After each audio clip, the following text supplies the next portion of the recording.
Well, Shannon, welcome to the program. Thank you so much for having me. I have in my hand the book that you authored. It's called Exposed, Inexcusable Me, Irreplaceable Him.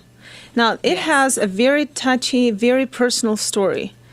Tell us, share it with our listeners and viewers. Well, what it is, it's my journey of faith growing up, and it deals with different generational bondages and of sin and abuse within my family, and having gone through that and working through that with my sister and my mother and the abuse that they suffered through as a young child. They were young children when they went through the abuse, but then I was a young child as they were acting out all the ways in which that this affected their life. And that in turn caused me to be abused in a certain way. And so the story is it begins with my youth and going through that and living through that and trying to find where God is in my life at that time. And through that process, I fell in love, and I lost a boyfriend and who was just amazing and wonderful and a great example of God and God's love. But to lose him at such a young age, it caused me to question who God was in my life. And I started to look for different areas to find love, to find that love that I had seen through this young man and that I thought was like a love of God. And in losing him and in searching for that new love, I ended up finding myself in a situation where I was raped, and I was a virgin. And after being raped, I felt as if I had lost all ties with being able to have a true love of God. I was picturing God as this man upstairs that wouldn't accept me now because I was tainted. And then going along with what I had been brought up with and seen with my sister acting out because of the abuses that she had incurred, I just walked away from any semblance of faith that I could have.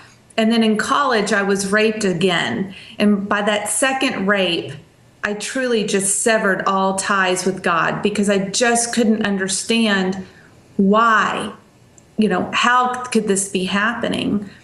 But as I began to hit bottom with severing that final tie with God, when I turned away from God, not recognizing that God was always there with me, when I chose to turn away from God and sever that tie, I began to make these decisions trying to replace that love, that love that he gives.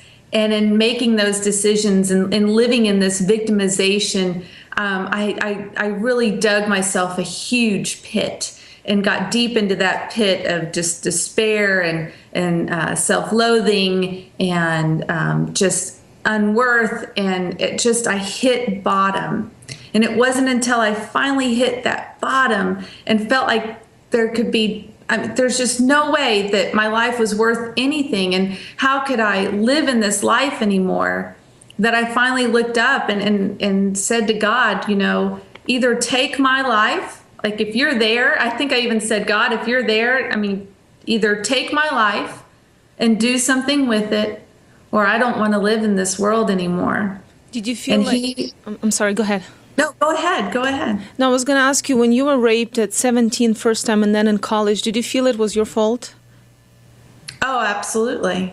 Absolutely. Now having worked with so many survivors of rape and incest and all kinds of abuse, obviously none of that is our fault. But yeah, definitely in that moment as that victim, yeah, I felt like I had gone after this guy.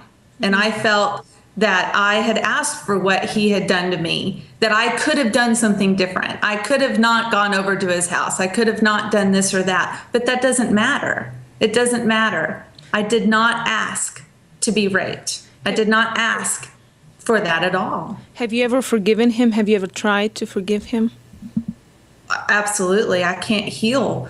I couldn't move forward in my life without trying to find a place of forgiveness. But I need to kind of make that clear that, through much therapy and spiritual therapy too, of trying to find that place of how do you forgive without feeling as if, I'm condoning what he did or what they did, because I was raped twice and I've forgiven both. And where I came to have an understanding was, first I had to figure out how much God loved me and that I am a child of God. And if I'm a child of God, then we are all children of God. And if I can be forgiven, and if I am asking for forgiveness for the decisions that I did make, that I know that I did to myself, with the drinking and the partying and all those other things that I know that only I could do to myself. If I could ask and seek that forgiveness, why couldn't he? Why wouldn't he be able to be forgiven? And so I began to look at him more as a child of God. And I began to just pray that one day he would want that forgiveness. And that's how I did it. I really just kind of put it in God's hands and began to find kind of an empathy for them, because I don't know what went on in their life to create them to do the things that they did to me.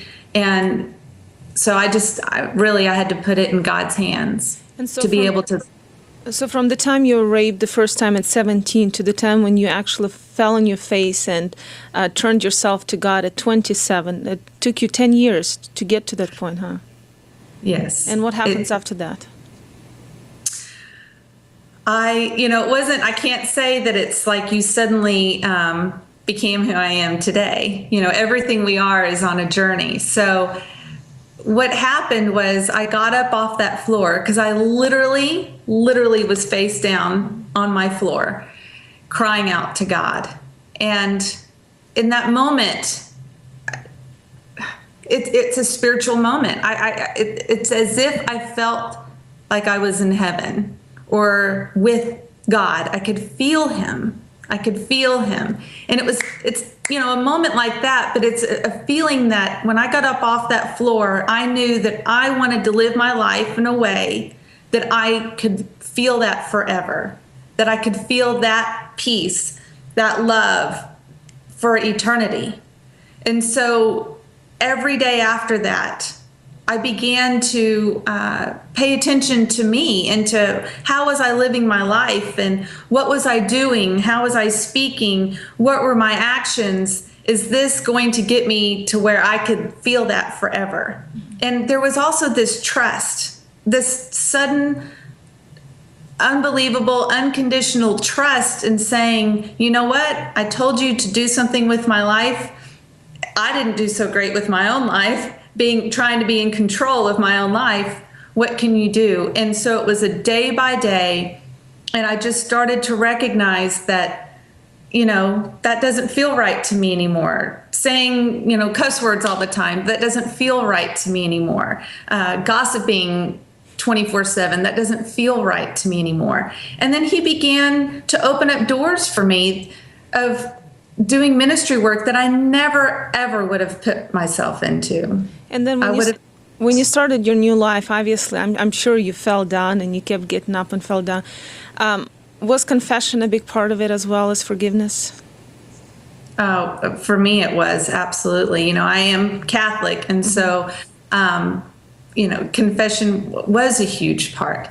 Just to be able to say, out loud, and we believe that the priest is in persona of Christ himself, and to be able to say that and to offer up everything that I felt like that I needed to be forgiven for, but to also feel that forgiveness, to feel and to know that that slate has been wiped clean, and to be able to just move forward.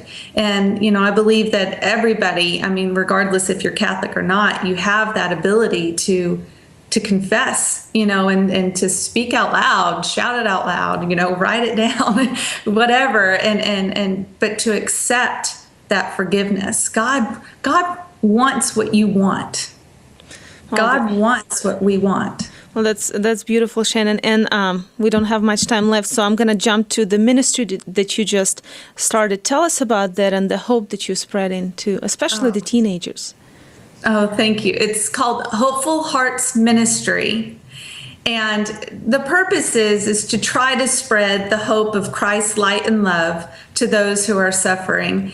And I didn't want to focus just on abuse. I mean, there are so many people that are suffering different tragedies in their lives, or they're suffering through depression. There's so much, of that going on. And the violence, the sexual violence within relationships, especially with teenagers. It's now, I believe it's 1 in every 3 young women will be somehow violated, sexually, either in high school or college. And that's just an awful statistic. And so there are so many young women, young men, and even women, my age, whatever generation, that has gone through some kind of a tragedy or suffering, and they're just looking for hope. And so this ministry, through the book, through Exposed, through the talking that I do, I go and I speak all over the world and give different talks on faith and the journey of faith, or living as a survivor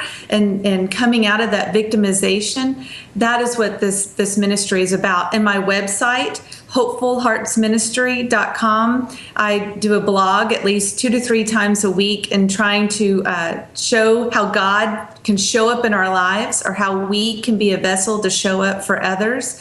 And that's the whole purpose, is just to try to show you that wherever you are at this moment, if you're stuck in that victimization and feeling like there is no hope, that there is hope. And hope against hope. I never quite understood that verse in Romans, but there's always hope. There's always hope. Well, we're talking to Shannon Dietz. She's the author of Exposed.